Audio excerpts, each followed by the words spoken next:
Madame, Messieurs, bienvenue dans Paroles et Profondeurs et merci de vous savoir nombreux à nous suivre à travers ce nouveau numéro au cours duquel on va parler de la réforme de l'Église. Et pour ça, nous avons sur ce plateau le pasteur Guilain Kabongo qui nous vient de l'Église ACMD. On saura qu'est-ce que ça signifie ACMD en sigle. Pasteur, bienvenue sur notre plateau.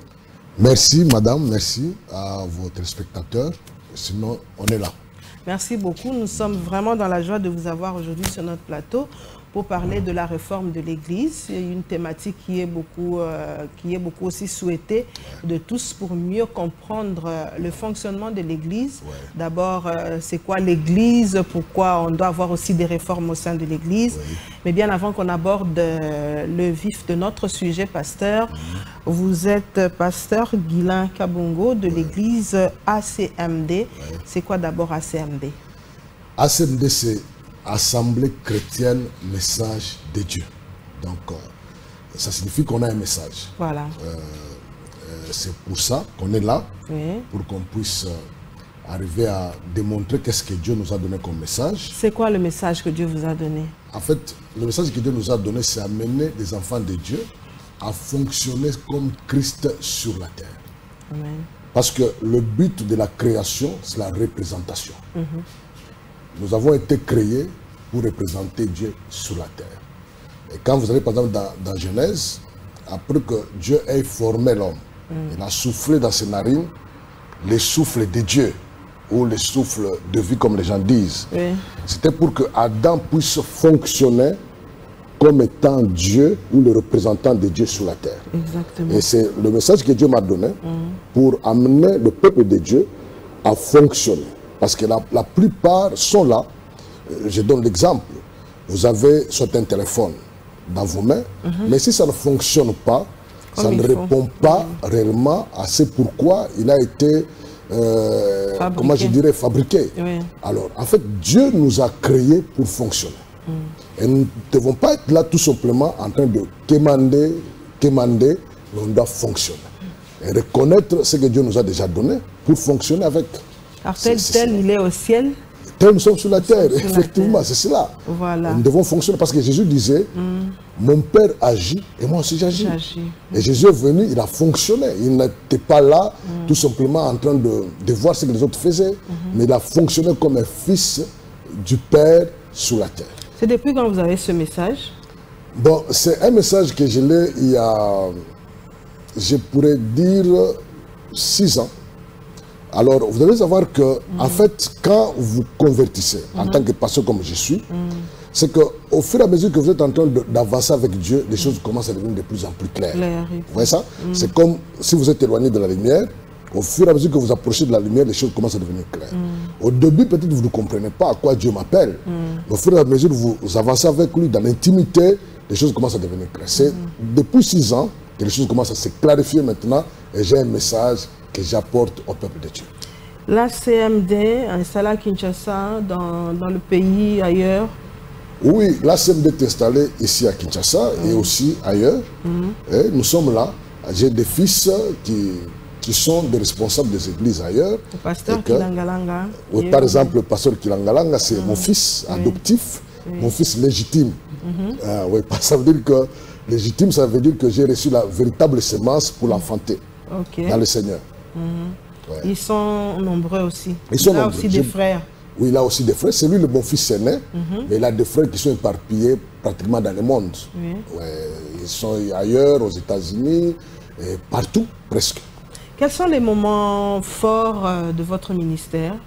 Les bons moments, les mauvais moments? Bon, en fait, moi je pourrais dire que je suis consolé parce que j'ai des fils. C'est pour moi une joie, parce que la Bible dit qu'il y a un homme qui n'avait ni frère ni fils. Et quand il meurt, il n'a personne. Mais moi, je suis dans la joie parce que Dieu m'a fait grâce d'avoir des fils spirituels. Mais bon, je ne peux pas parler des mauvais moments parce que dans le ministère, il y en a et il y en aura toujours. Exactement. Parce qu'en tant que serviteur de Dieu, nous devons être testés à tout moment pour savoir si réellement, si nous sommes vraiment le véritable or, si ça peut passer par le feu et que ce n'est pas l'or, c'est l'argent et tout ça. Donc en tant que véritable serviteur de Dieu, bon, c'est notre vie. C'est notre vie. Jésus a dit, si on peut faire cela à moi, moi qui suis l'arbre vert, à combien faites-vous qui êtes les bois secs? Les bois secs. Ouais, donc c'est notre appel, c'est notre vie. Ok. Pasteur, aujourd'hui nous allons parler de la réforme de l'Église. Ouais. La réforme de l'Église, en tout cas l'Église aujourd'hui doit être réformée, Ouais. surtout dans notre pays. Mais bien avant qu'on comprenne un peu quelles sont les réformes que vous amenez dans l'Église aujourd'hui, c'est quoi d'abord l'Église selon votre entendement? Bon, en fait, l'Église a beaucoup de définitions. Beaucoup de définitions. Bon, je vais d'abord commencer par toucher quelques points. Je ne sais pas si on parlera de ça, mais je vais peut-être dire quelque chose. Bon, en fait, le mot Église, c'est un mot qui vient du grec ecclésia. Vous voyez? Et qui veut dire hors d'eux. Ça veut dire que les gens que Dieu a pris hors d'eux. Mais comment l'Église est née? Parce que, en fait, dans l'imagination de notre Seigneur Jésus-Christ, il a tout simplement pris ce qui se disait à cette époque-là. Et quand vous lisez la Bible, vous allez voir que Jésus a utilisé plus le langage de commun des mortels. Donc des choses que les gens vivaient à cette époque-là. Et c'est comme ça que Jésus a eu plus à utiliser pour démontrer ce qu'était aussi la pensée de son peuple, de son Père. Alors quand on parle de l'Église, en fait ça vient du mot parlement. L'Église vient du mot parlement. Parce qu'à cette époque-là, Jésus a dit, je bâtirai. En fait, à quelque chose dit, moi aussi, je vais bâtir mon parlement. Pourquoi? Parce que chez les Grecs, le parlement, c'était une assemblée de à peu près de 6000 personnes qui se mettaient ensemble pour réfléchir du bien de leur cité. Vous voyez ça? Et c'est comme ça que Jésus dit aussi que moi aussi, je vais bâtir mon parlement. Donc, avec pratiquement comme la même façon de faire, mais ma vision, elle est spirituelle. Ouais, ça, c'est dans ce sens-là.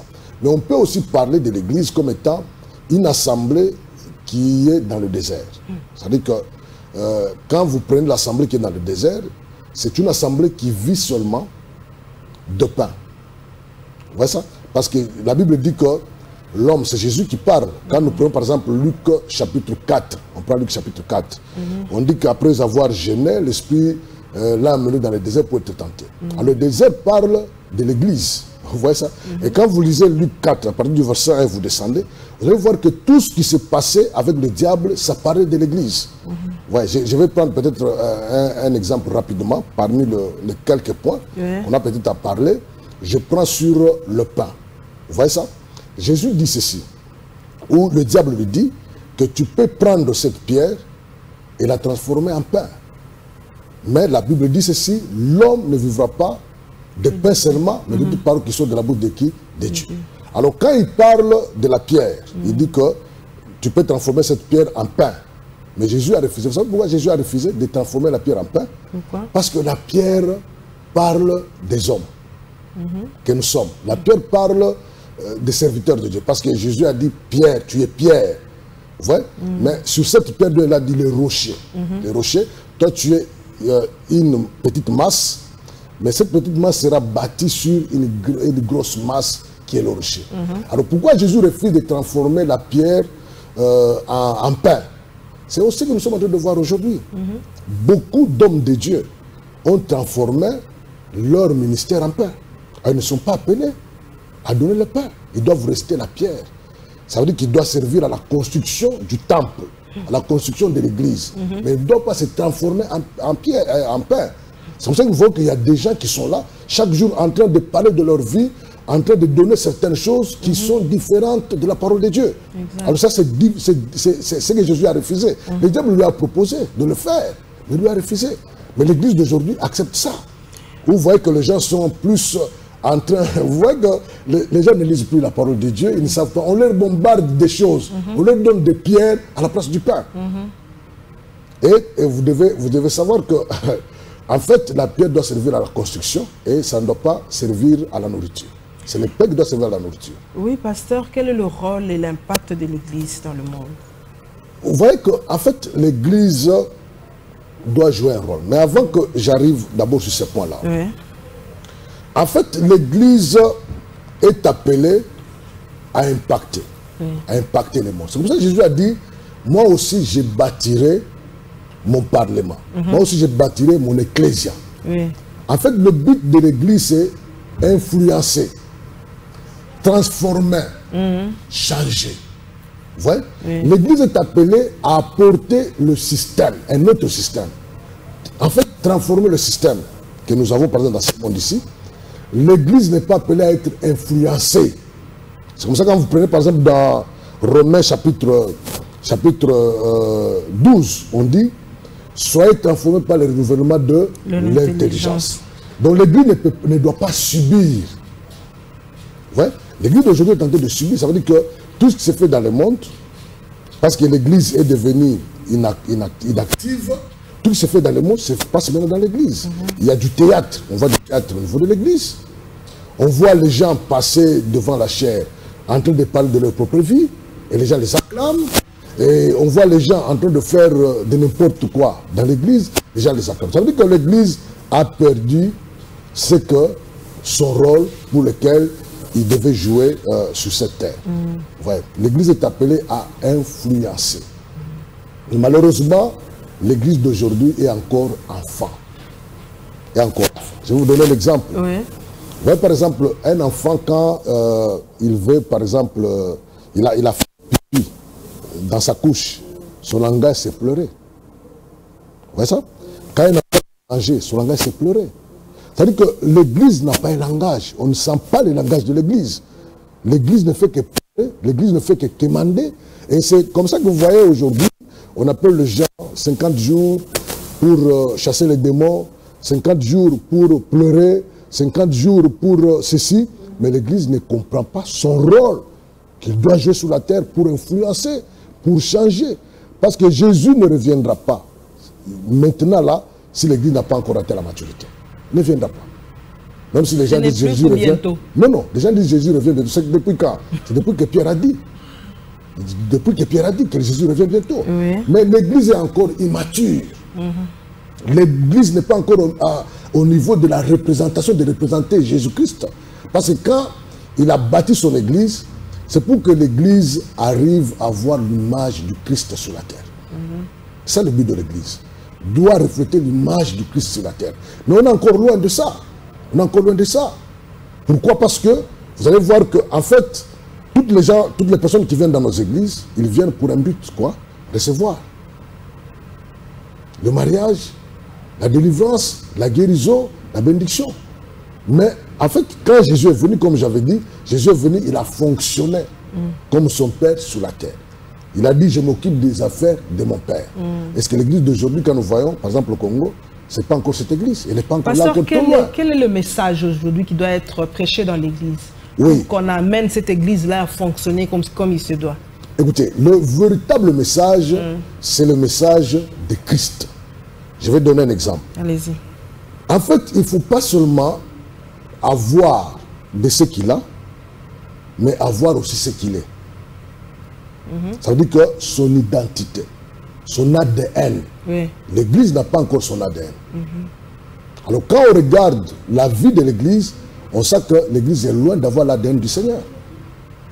Elle est plus dans « donnez-moi, donnez-moi, donnez-moi, donnez-moi ». Alors que le Seigneur attend que l'Église fonctionne. Elle est encore au niveau des dysfonctionnements. L'Église ne fonctionne pas. Parce que vous ne devez pas oublier, l'Église c'est un corps. Quand un corps est en vie, on sait que quand ce corps est en mouvement. Quand le corps n'est pas en mouvement, c'est un corps qui est encore, soit qui est mortel, soit qui est sous malade et tout ça. Donc l'Église du Congo, c'est une Église qui a des problèmes. Voyez tout ce qui se passe aujourd'hui. Je vais vous dire quelque chose. Voyez tout ce qui se passe aujourd'hui. Moi, je ne suis pas contre des prophéties. Moi, d'ailleurs, je prophétise aussi. Mon fils qui passe ici, Jimmy, c'est un prophète du ministère. Je ne parle pas prophète de quelqu'un qui a les dons.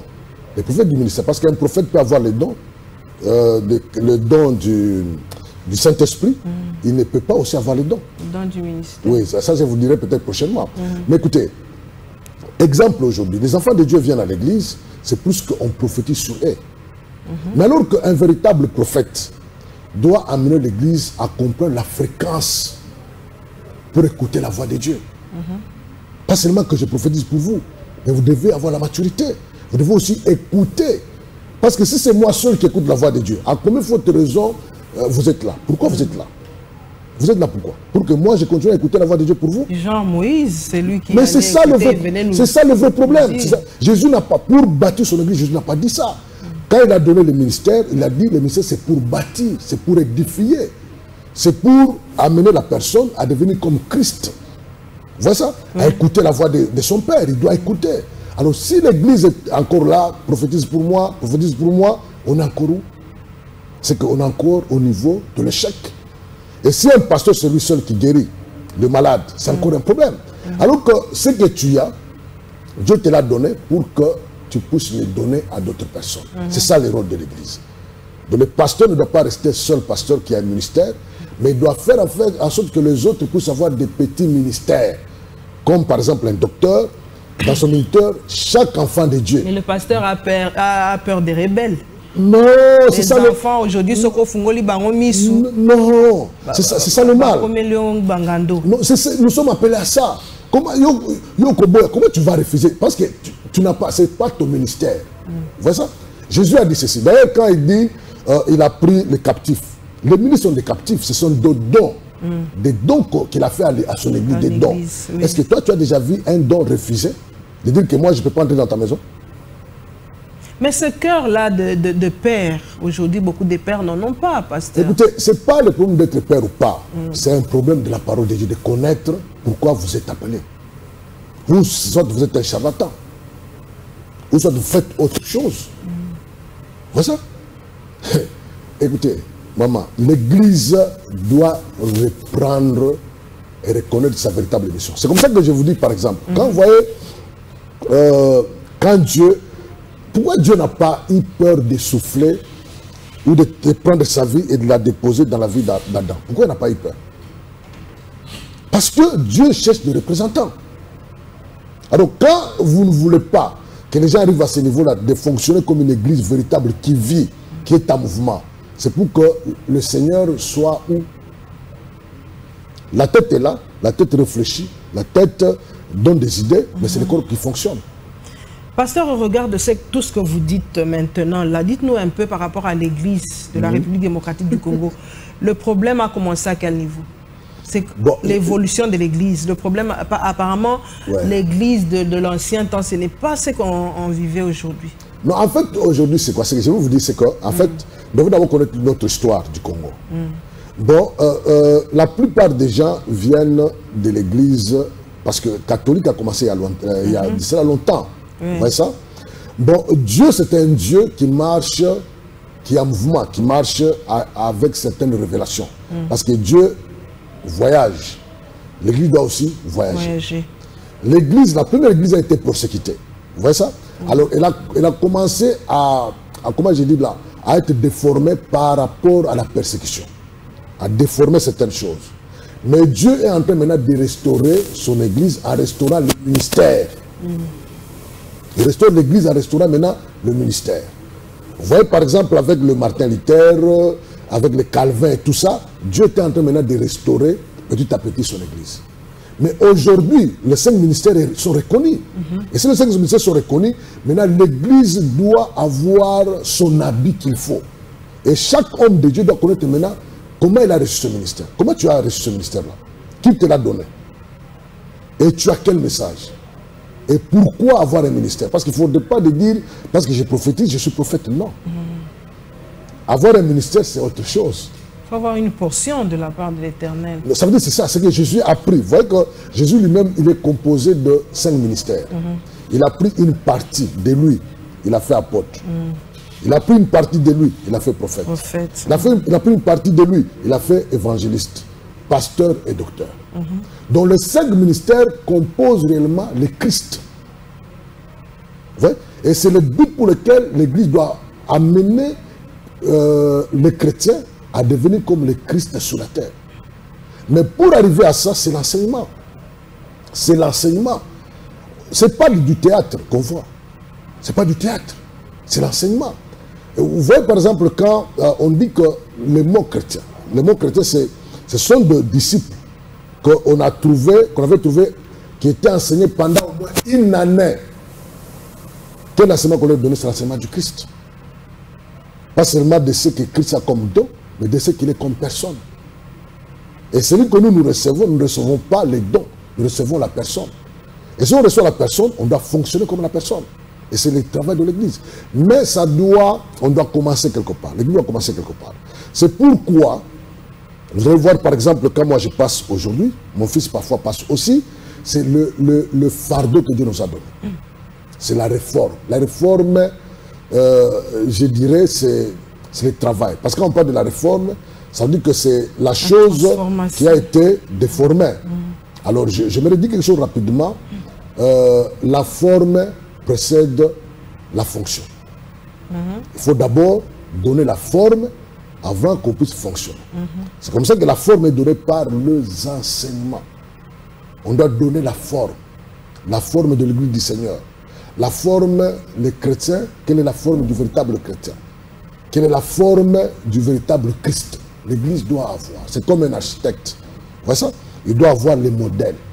Alors, si les pasteurs n'ont pas de modèles, et je crois qu'avec des émissions, parce que nous avons écrit des livres, nous avons des livres que nous avons écrits. J'ai écrit 2 livres, par exemple, comment découvrir son ministère et communiquer la grâce, et comment Jésus bâtit son église. Ce sont des choses qu'on est en train de mettre à la place publique, je dirais ça, pour que les hommes de Dieu se saisissent de ça. Pas seulement aussi j'écris, je crois que mon fils aussi écrit, parce que cet esprit Dieu nous l'a donné, parce qu'on doit le faire, en fait, pour accélérer le retour du Christ. Si l'Église ne fait pas quelque chose, Christ ne va pas revenir, parce que Christ attend. Jusqu'à ce qu'il y ait des fils représentation. Et l'Église doit arriver à ce niveau-là de représenter. Vous voyez, par exemple, aujourd'hui, je vais vous dire quelque chose un peu rapidement. Oui, allez-y. Le chef de l'État, je crois qu'il y a 5 ans, il avait prié pour remettre les Congos, et je crois qu'il y avait des pasteurs à côté de lui, pour remettre les Congos dans les mains du Seigneur. Est-ce que vous savez que c'était une grande opportunité pour l'Église? Pour que l'Église, maintenant, amène un système du royaume. Mais l'Église, bon, malheureusement, parce que peut-être que nous autres ne sommes pas connus, nous n'avons jamais été dans le carré du chef. Mais il a été seul. Jusqu'à aujourd'hui, il est seul. Parce que ceux qui l'accompagnent ne comprennent pas les rôles de l'Église. Ils ne comprennent pas. Qu'est-ce que l'Église doit apporter dans cette nation? La foudre.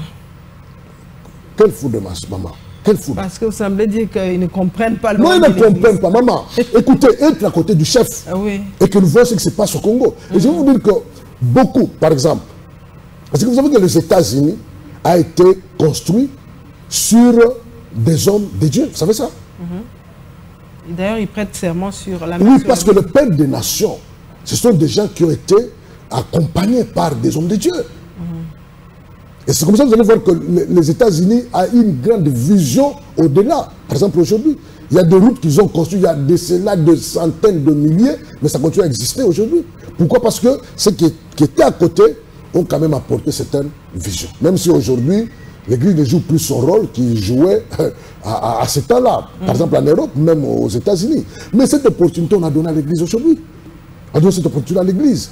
Mais qu'est-ce que les hommes de Dieu font à côté de notre chef de l'État? Et la plupart des gens qui sont là, sans changement de mentalité, voilà ça. Jésus a dit, parce que le premier enseignement du Christ, changement de mentalité, changement de pensée. Vous ne pouvez pas jamais fonctionner dans le royaume du Seigneur avec votre mentalité passée. Ça ne marche pas. Voilà ça. C'est comme ça que même Jean-Baptiste, quand il est venu, sa première prédication, c'est changer votre mentalité. Ça veut dire que l'archéologie, le système va changer. Et si le système change et que vos mentalités ne sont pas changées, vous serez emportés. C'est comme ça qu'il dit qu'on ne peut pas mettre ou soit un habit ancien qui est déchiré, vous prenez un habit neuf, vous voulez coller sur un habit ancien, ça va, vous allez encore provoquer la déchirure. Ou prendre le vin nouveau, mettre le vieux outre, ça va briser. Vous voyez ça? Alors l'Église, si l'Église comprend sa mission, et je crois que notre pays pourra servir de la mission peut-être dans le monde. Et on est encore loin quand on est encore en train de faire passer notre temps à faire des polémiques. À la télé, ça montre l'enfantillage. Exactement. Ça montre l'enfantillage, ça montre du théâtre. Ça montre que l'Église ne comprend pas encore sa mission. Alors que notre mission, c'est une mission délicate. Jésus n'avait pas le temps à perdre. Il disait, je m'occupe des affaires de mon Père. Ma volonté, c'est de faire quoi? De manger la nourriture qui vient du ciel et de s'occuper des affaires de mon Père. Je dis, ne faisait pas passer son temps pour rien. Vous voyez? Par exemple, je donne un exemple rapidement. Vous voyez, quand Jésus raconte la femme samaritaine qui était venue puiser de l'eau au puits de Jacob, Jésus provoque la femme. Il parle avec la femme dit, voilà, entre vous et nous, on ne collabore pas. Mais la femme pose la question au Seigneur. Dites-nous où est-ce que nous allons. Vous voyez ça? Elle cherchait. Parce qu'il y a une différence entre l'église et le culte. Je vais peut-être rapidement parler de ça. En fait, la plupart des choses que nous sommes en train de faire sont des cultes. On n'a pas encore des églises. Oui. Quand on se réunit, par exemple, on se réunit, où on vient là, et les chantres chantent, ils terminent de chanter, et les pasteurs passent, les modérateurs, les protocoles, tout ce qu'on fait, ça. Les offrandes, tout ça, c'est un culte. Oui. Là, même le culte qu'on est en train de faire, il n'a pas vraiment le vrai modèle biblique, parce que tout ce qu'on fait là, parfois, c'est tout pas dans la Bible. Vous voyez ça? Parce qu'on a copié ça quelque part. Ça vient pratiquement du Rome et tout ça. Vous voyez ça? Mais maintenant, les gens appellent ça l'église. Non. L'église est un corps. Et Jésus a dit, là où 2 ou 3 se réunissent à mon nom. Je suis au milieu de... Effectivement. C'est-à-dire que les gens qui sont appelés par lui, qui se réunissent en son nom. C'est comme ça que quand vous lisez dans Luc chapitre 4, qu'est-ce que le diable dit? Le diable dit, il amène au-dessus du temple, il lui dit, 200. Jésus a dit quoi? Il a dit, tu ne peux pas tenter ton Seigneur. Parce que le Seigneur doit rester au-dessus, il ne doit pas descendre. Mais quand nous voyons aujourd'hui, où se trouve Jésus? Où est-ce qu'on l'a mis? Les gens parlent d'eux-mêmes, les gens parlent de leur propre vie. Jésus est relégué. Il dit, c'est gressé en mon nom. Donc l'église, c'est quand les gens se réunissent au nom du Seigneur.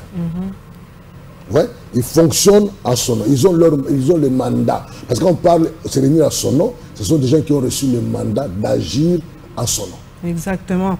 Pasteur, Matthieu 16, le verset 18, la Bible dit, tu es Pierre et sur cette pierre, je bâtirai mon église et les portes des séjours de mort ne prévaudront pas contre vous. Contre elle. Contre elle, voilà. Effectivement. Vous voyez par exemple, je vais donner ça. Vous voyez, Jésus a dit une chose de très importante. Il a dit, ça commence avec une question. Il pose la question, qu'est-ce que les gens disent de moi? On dit que tu es prophète, tu es ceci, tu es cela. Mais Pierre a dit une chose très importante, il a dit, tu es le Messie. Et ça, Jésus était étonné. Il a dit, non, non, non, Pierre, ça ne sont pas la chair et le sang qui t'ont révélé. Ouais? Cette révélation vient directement de mon Père, du ciel. Ce n'est pas quelque chose qui est sous la terre, qui n'a jamais été sous la terre. Ça vient directement de mon Père. Vous voyez? Et Jésus dit ceci, tu es Pierre. Pierre veut dire s'efface. Pierre, un petit rocher. Petit rocher. Et dit, c'est sur cette pierre, le gros rocher, que je bâtirai aussi, je vous ai parlé de mon parlement, bâtirai aussi mon église. Mon église. Vous voyez? Mais l'église du Seigneur dit que les pots de séjour de mort ne prévaudront jamais contre elle. Parce qu'à cette époque-là, l'ennemi pouvait facilement entrer dans l'église ou dans les parlements et amener son système. Vous voyez? Mais la manière dont le Seigneur bâtit son église, l'ennemi ne peut pas amener son système dans l'église. Il ne peut pas amener. Alors là, il faut savoir maintenant, si l'ennemi entre dans une église, il amène son système, ce n'était pas encore l'église. C'est autre chose. Parce que la véritable église du Seigneur, il fonctionne qu'avec le système du Rome qui est la parole du Christ. Je vous donne l'exemple rapidement. Vous voyez par exemple, Jésus parle. Non, c'est pas Jésus qui parle, je crois que c'est Matthieu qui nous parle de comment, quand Jésus a dit tout est accompli à la croix. On dit que le rideau du temple s'est déchiré du haut en bas. D'ailleurs, le fait que le rideau du temple se déchire du haut en bas, c'était une malédiction. Ça montrait que Dieu venait de quitter les temples d'Israël. Il venait de quitter. Ça, je vais dire quelque chose. C'est malheureux quand on voit des gens aller se baptiser, se faire baptiser en Israël. C'est malheureux. C'est malheureux. Parce que Dieu a quitté, il a quitté les temples. Il est allé vers les nations. Quand vous lisez dans Jean, il dit qu'il est venu se laisser le point reçu. Qu'est-ce qu'il a fait? Il est allé vers les autres. Et aujourd'hui, Jésus est avec son église. Son église, que Jésus est avec son église aujourd'hui. Vous voyez? Mais on dit que le thème du dos s'est déchiré. Même les rochers se fondirent. C'est pour dire quoi? Le système ancien, le système aaronique, le système de Moïse, tous ces systèmes-là ne doivent plus fonctionner aujourd'hui. Ou quand les gens parlent de sacerdoce, ils vous amènent dans le sacerdoce aaronique. Non. Il y a même des tenues qui sont en train de mettre... Non, comment ça? Pourquoi nous pouvons encore revenir là-bas? Des kippas, des talit. C'est ça le problème. Alors que tout ça, Jésus a déjà quitté. Il n'est plus là. Il n'est plus là. Le jour qu'il a dit tout est accompli, il n'est plus là. Parce que son église est née à la croix. Il n'est plus là. Mais malheureusement, on nous ramène là où il n'y a pas le Seigneur. C'est ça que j'ai dit que comment est-ce qu'on peut parler de l'église? Il a dit, là où deux ou trois sont réunis à mon église, j'ai reçu mon mandat.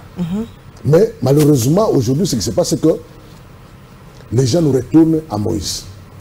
J'ai même, mon fils a dit quelque chose dernièrement. Parce que c'était une conférence internationale où le thème était, n'écoutez pas Moïse. C'est ça.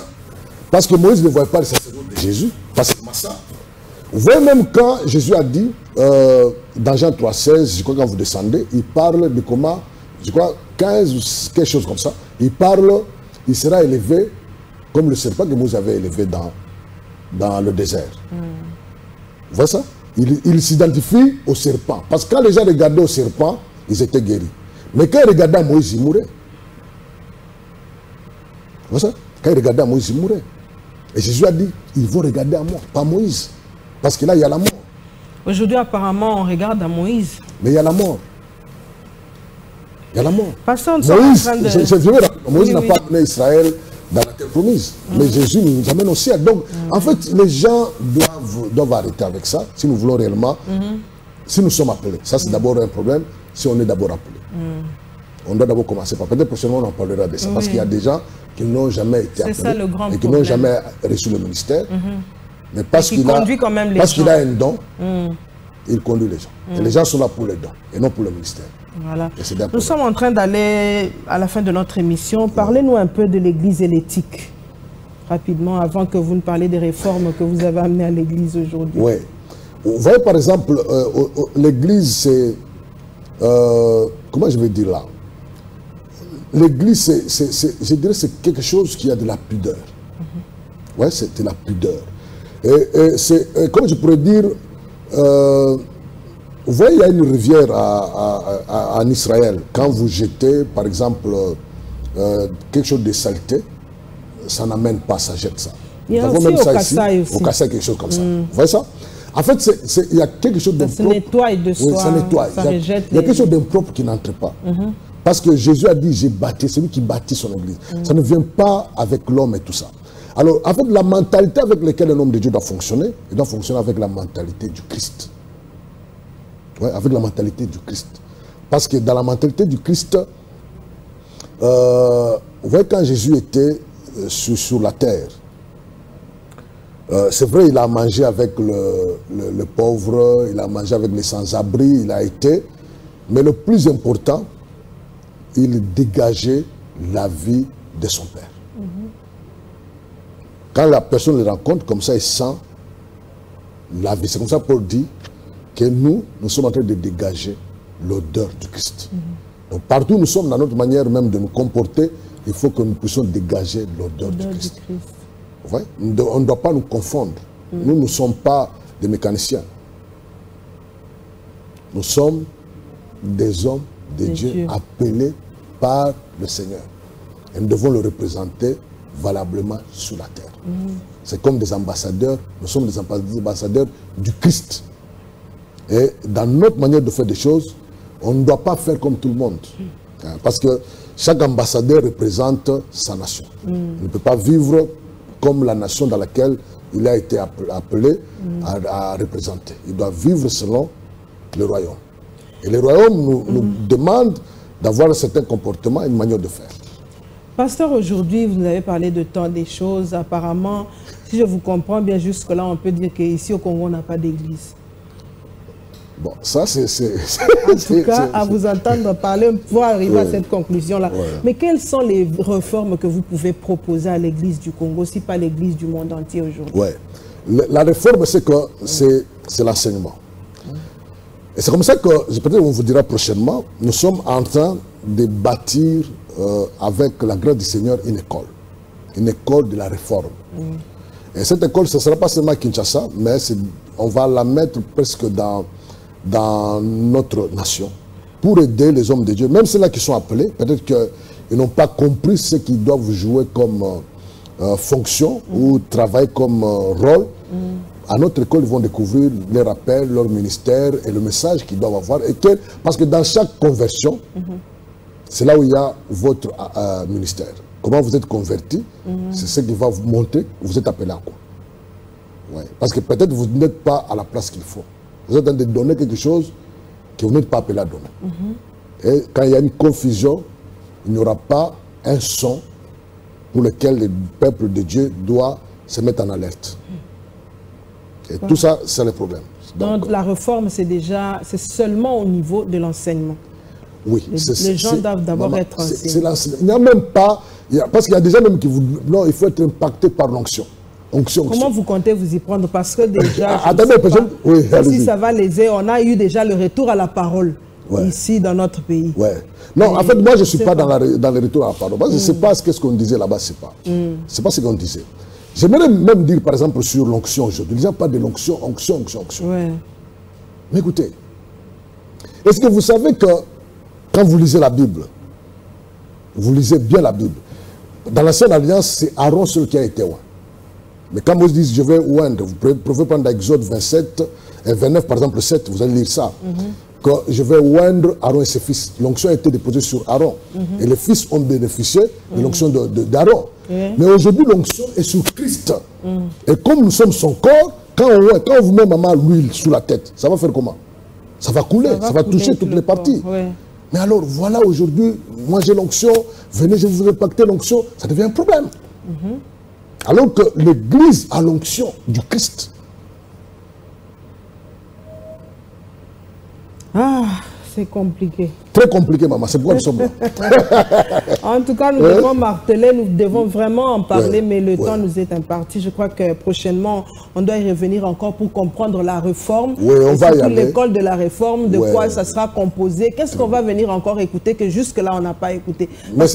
Apparemment, surtout au Congo, on est déjà calé. Hein. Mais vous voyez maintenant ce que je dis, c'est pas... Je ne sais pas. Puissance, je ne sais pas. Mais quand vous nous remettez encore à la réforme... Non, attendez un peu. Vous êtes là. Mais vous voyez que je suis en train de dire des choses comme si c'est maintenant que les gens écoutent ça. Exactement. Mais c'est dans la Bible. Alors on va y aller pour apporter la lumière sur certains points que les gens peut-être ne font pas attention. C'est ça. C'est ça le but. Okay. Sinon on n'aura pas une église. Vous voyez que, en fait, il faut que l'église existe. L'église doit exister. L'église doit changer le système. J'ai tenu par exemple quand Paul est allé à Éphèse. Il a trouvé un système qui était là, où c'était de l'idolâtrie, où les gens étaient en train de vivre de l'argent qui venait de la magie et tout ça. Mais quand l'église d'Éphèse a commencé, on dit que toute l'Asie mineure a été transformée. Même la manière de faire ça changera. Parce que quand la vie... Moi, je vois qu'il y a même de ministres qui vont dans les églises. Non, je suis pasteur de tel ministre, mais il prend l'argent du pays. Alors, c'est encore un problème. Vous avez vraiment... Et vous ne soyez pas fiers de ça. Rapidement, votre numéro de téléphone et un peu de la fin, on va boucler l'émission. Oui, 090 36 40 194. 090 36 40 194. Voilà. Madame, messieurs, c'est la fin de ce numéro de Parole et Profondeur. On avait beaucoup à dire avec le pasteur Guilain Kabongo qui nous a parlé de la réforme de l'Église. L'Église au Congo, l'Église dans le monde doit vraiment être réformée. Nous aurons prochainement le temps de comprendre encore à fond de quelle réforme il s'agit-il, comment on va procéder.